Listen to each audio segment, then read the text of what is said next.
Greetings, my name is Brother Nia Imara from the National Association of Black Supplementary Schools, and this is NABSS TV. And today I'm interviewing Lord McMensa from the Kwame Nkrumah Heritage Academy based in Scotland, Glasgow. Greetings, sir, how are you? I'm all right, thank you. Greetings, how are you doing yourself? Very good, very good. And how are you coping during lockdown? As we're speaking during June 2020, how's lockdown? Well, you know, the lockdown has some kind of positives and the negatives. I have used the lockdown wisely to slow down and rest a little bit more. Yeah. And also I've used the lockdown to mend my nets. You know, when fishermen don't go to sea, they mend their nets. So it's an opportunity for us to sit down and then go back to the drawing board and reorganize ourselves, because doing business is totally going to change from now. Yeah. So that's exactly what we have been doing to utilize the opportunity that COVID has presented. We always look at things from positive perspective and see what we can gain from it instead of, you know, lose. So that's the mindset we have. Our institute is all about creating positive energy around ourselves and those who come across us. So exactly what we are doing in this lockdown. Absolutely. So tell us about the history of your school, why you set it up in Scotland, and who are the other personalities that were involved in setting up the school. Well, the school was not school is not just in Scotland. It's all over the world now. By the way, it is a supplementary you know, school. Saturday school. Well, it's not Saturdays. It's not just Saturdays. Okay. Because now we operate on Thursday evenings, and also because some of our members do fellowship with the Adventist church or whatever Saturday churches, and so if we operate only on Saturday, they will be left out. And what we're doing now is to make sure that we give equal opportunity to all young people, you know. So we have Thursday evenings and also Saturday, so that we will capture all our young people.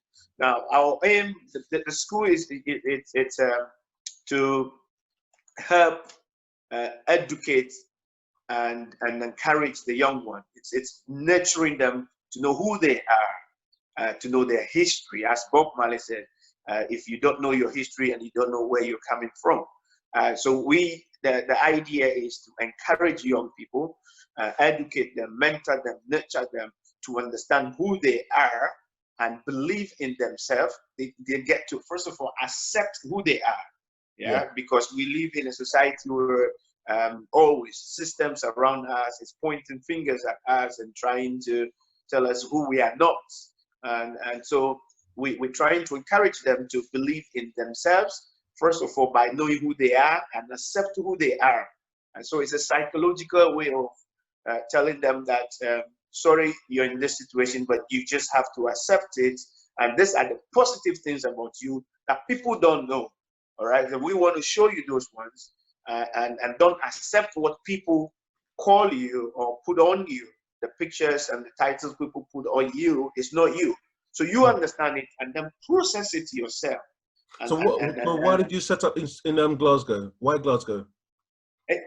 Well, it's because I am here. I've been in Glasgow since 2006. And so we started here. And when I came to Glasgow, I didn't see any such schools here for young people. And also there are fewer people of black color or African heritage, you know, here, distant here. So there was a need, and then you travel around, you go to the shop, everywhere you go, the schools, the workplaces, you don't see black people, and the worry is how are the black young children growing up, and who are their mentors, who are they seeing, who are the role models, are they seeing any at all, and if not, then who is teaching them what? And for me personally, I got taught who I am, my history, by a brother from the Caribbean.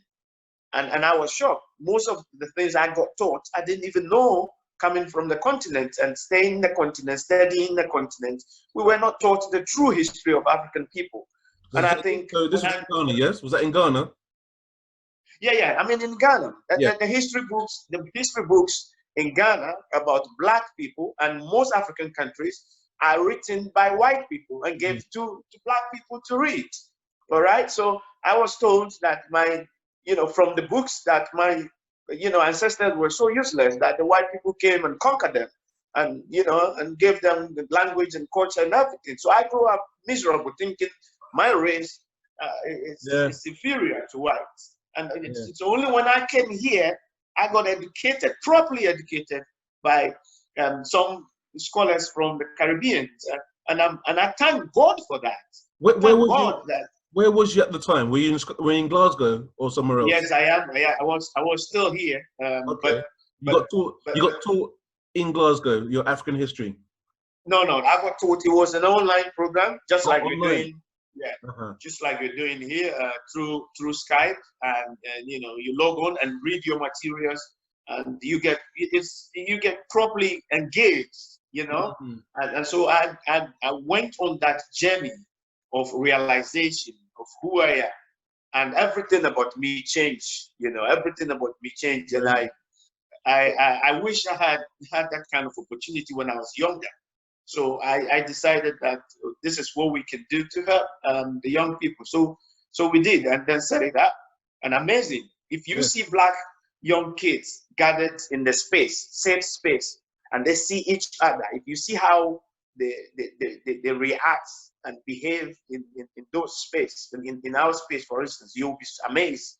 And they want to come again, over and over again, forcing their parents to bring them to the institution, so they can learn and connect to other Black people. It is natural.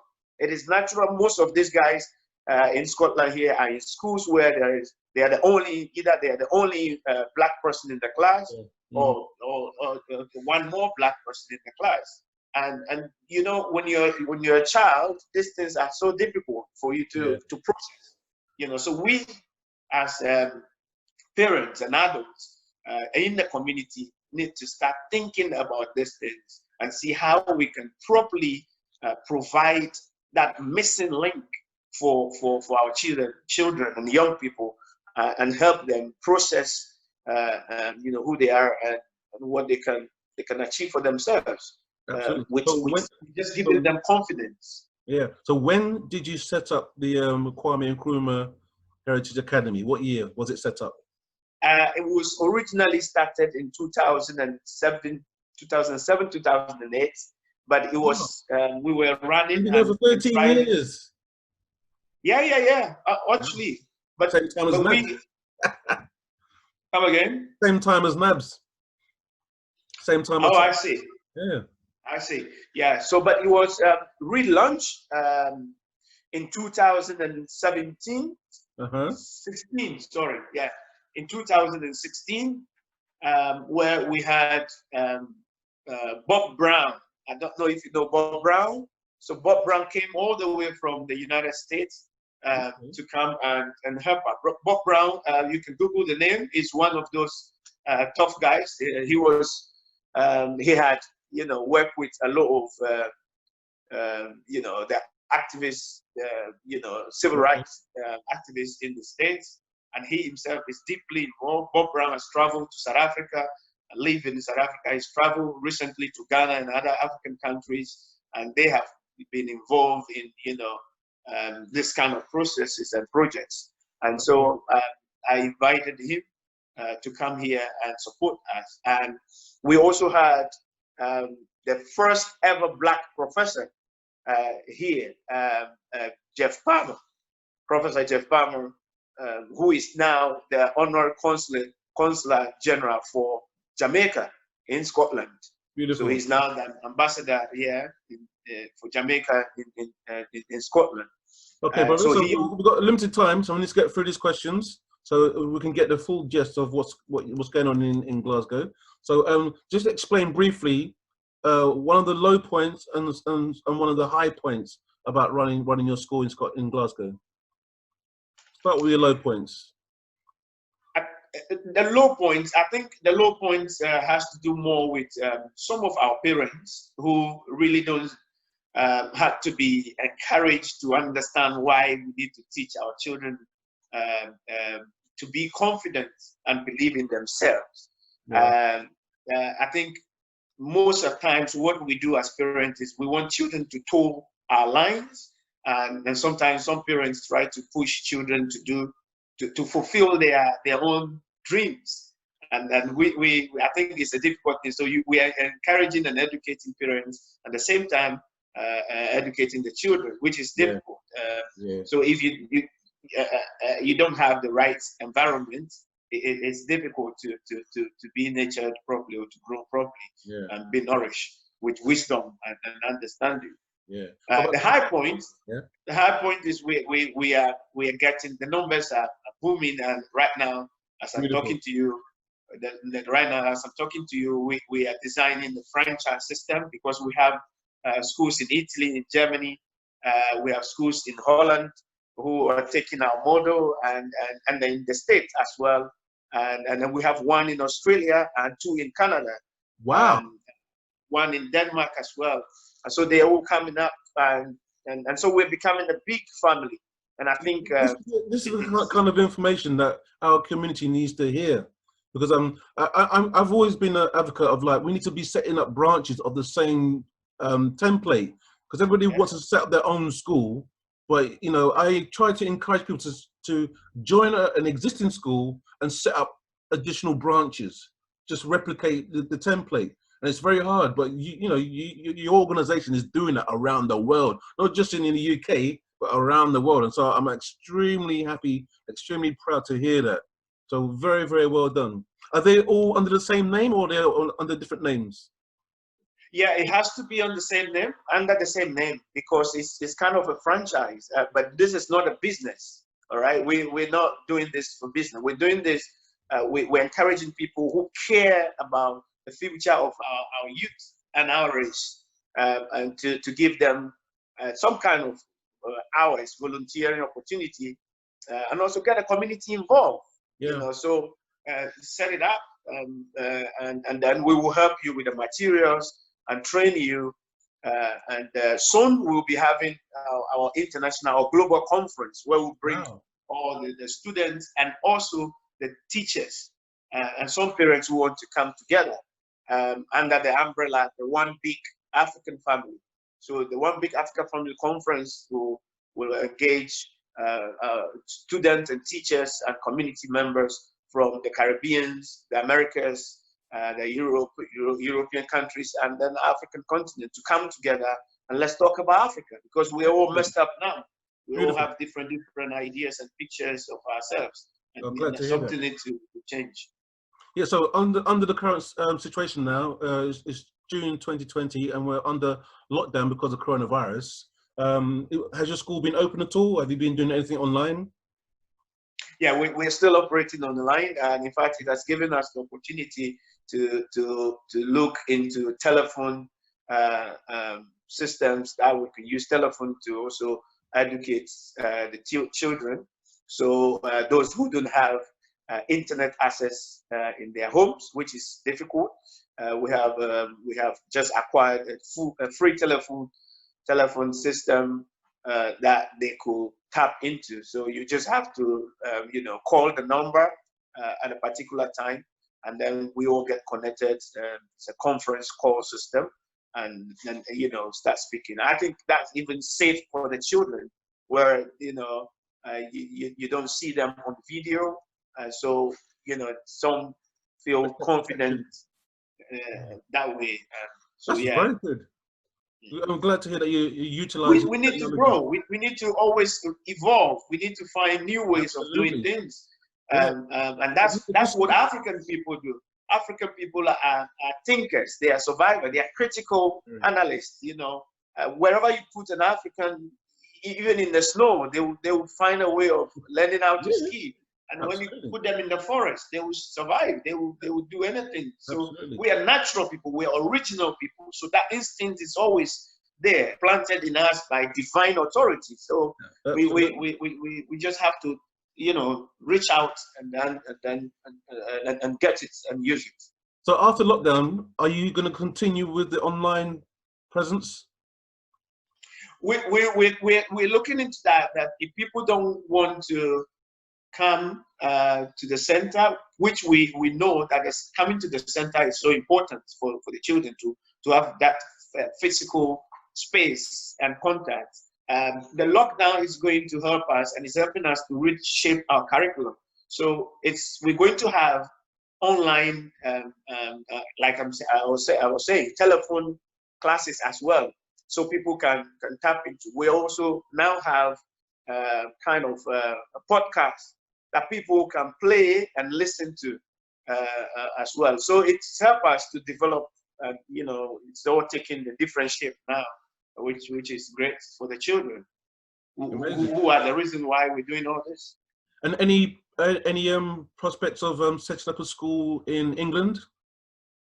If I get any serious, sorry, not serious, but anyone who is interested. No, you're right. You're right. Serious. You need serious people. Don't play. You need serious people. I want to be careful, you know, because our English is not our language.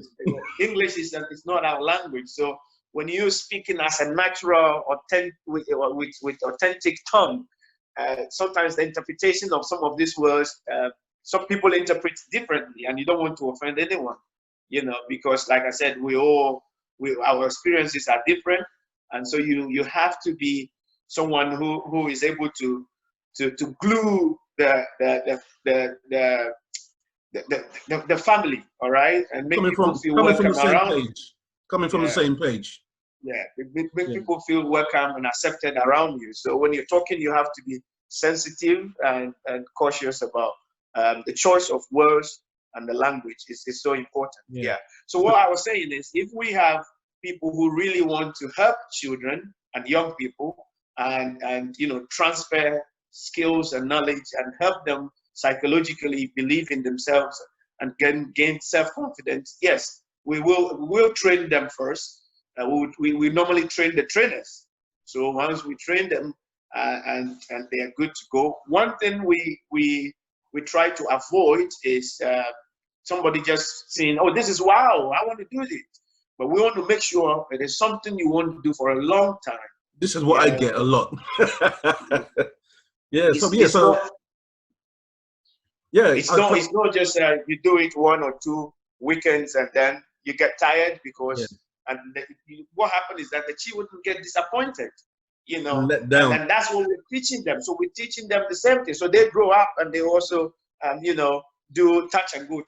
Can I do this? One moment they're feeling, I want to do it. The next moment they're not, because that's what we're teaching them. So we need to teach them consistency and longevity in whatever we do. Longevity is the key. You know, you might not be doing it right, but when you do it over and over again, you get it right. You straighten the edges and correct the mistakes, and then before you realize, you become an expert in whatever you're doing. It's all about time and also consistency, you know, so it's important to us. Absolutely. So, I mean, you said you've got schools literally all over the world. Is there except Africa, which is where we're going now, because next year, we're going to Africa. Africa needs this more than anybody. Definitely. Yeah. So, I mean, is there a website with the contact details of the schools, or do they have to find? If you Google us anywhere, you can see us on the social media. We are on Twitter, you know, the Kwame Nkrumah Heritage Academy. But is there a single website or a single link to all the schools, like I do with Saturday schools in the UK? Is there a single? Oh yeah, that's we're designing that. In fact, we don't need that website. We need to incorporate like the telephone systems and the webinars the web education tools. So we are redesigning our website to incorporate all of this, so that people can go and then tap on and then watch from anywhere, because you know we have time difference. So it would be good that if we're doing anything global in terms of education or lecturing, that children can wake up in the Caribbean at certain times and go online and then watch and listen. Same from Africa, from Asia, wherever they are. So we're thinking about, you know, how the global family operates and the system operates, and we are adjusting things and making sure we get it right. Because So how can anybody interested in coming to your school or setting up a school, how can they contact you? Or I can give my email. That's not a problem. It's Kwame Nkrumah Academy at, you know, I mean info at KwameNkrumahAcademy.com. Okay. And that's it. Our telephone number is 07888888. So that's 5 8s 2442. Okay. So 078888882442. Yeah, I'll put the link up as well. And also, the Kwame Nkrumah Heritage Academy can be found on the NABSS website, on the directory under Scotland. Yeah. We spoke before, and you mentioned there's a possibility of opening a branch in Edinburgh. Is that going ahead? No, we have a branch in Edinburgh and also in Aberdeen. We're not joking. Aberdeen as well. Yeah, bro, yeah. You ain't playing. You are not. Well, it's not. Yeah, it's a team, and so this is not my. It's not my project. It's a project, community project. And so if I die today, the project must continue. And then this project is not linked to me. It's linked to the young people who, and we are hoping, will come and take over and run it their way. Because the young people we give birth to are too smart. They're smarter than us. I was talking to my son, who is only 7 years, and I was telling him I'm saving money for them, so I will buy a house for them in the next few years, so that when they grow up, by the time they go to university, they have their own house, they can go in. And he said to me, no, he wouldn't want me to buy a house. I should just save the money. When he grow up, he's going to buy his own house, because by the time he grow up, the house I will buy will be too old. It will look like these old houses. And I'm like, wow, you know, that's a 7-year-old thinking. He said, save the money for me. When I grow up, I'll buy my own house in an area that I love. You see how they're thinking. So I wonder where you got that thought from, huh? I wonder where you got that thought from. It's a gift from nature. Hey, you're the father. You raised him, and your mother. Now, I don't believe in that. I believe that children, you can train children to become anything. That's one. Also, some children are gifted and talented. I have seen that. I've seen some mothers and parents. You can clearly say these people, you know, the child is far away from them. You know, this child is talented. It's unique. It has nothing to do with the parents. And I would never claim, you know, and disrespect the talent of young people and claim it's because they are clever, because they are mature. Yeah. No, we have to watch those things. Yeah, absolutely. But Lord McMensa, thank you very much for this interview. I'm so glad to hear some great news about our African Heritage Supplementary Schools here in the UK and around the world. I'm very happy to hear good news. So thank you very much for your Kwame Nkrumah Heritage Academy. I hope you grow immensely around the world, especially around Africa. And thank you very much for this interview, and keep in touch, my brother. It's a pleasure. You know why this academy is important? Because of the name Nkrumah. Nkrumah is the one all the black activists, the black, you know, civil rights leaders connected to, because he's the first one who conquered the British, the empire. And so everybody was like, oh, how did he do it? And you have Martin Luther King, and they conquered they conquered them in Haiti. They threw the English out in it. Well, yeah, I mean in the sub-Saharan African, and in our time, in our time, you know, so you can clearly see that Nkrumah went to the States, schooled in the States, and saw what was going on. Came here in the UK, saw what was going on, and he learned from these experiences, and together went to Ghana and then helped you know, liberate Africa. And this man has to be celebrated, and we're not celebrating him enough. And so I think it's important that we teach our children to follow suit, to learn from these great, you know, leaders of African people, and also become liberators of themselves and their communities. This is so important. So thank you for the opportunity, and please let's keep helping our young ones and give them what they need in order to defend themselves, especially in spaces where we are not there to defend them, where they are on their own and the system is against them. If we give them the confidence and the information and education they need, they will be able to defend themselves and help our community. So thank you for the opportunity, and thank you also for the good work you're doing. We appreciate you, and we hope that there will be more like you giving opportunity to young people and African people as a community. We are the original people. Always remember that. We are the original people, and we are the best. So thank you. My brother, take care, and thank you very much. Thank you.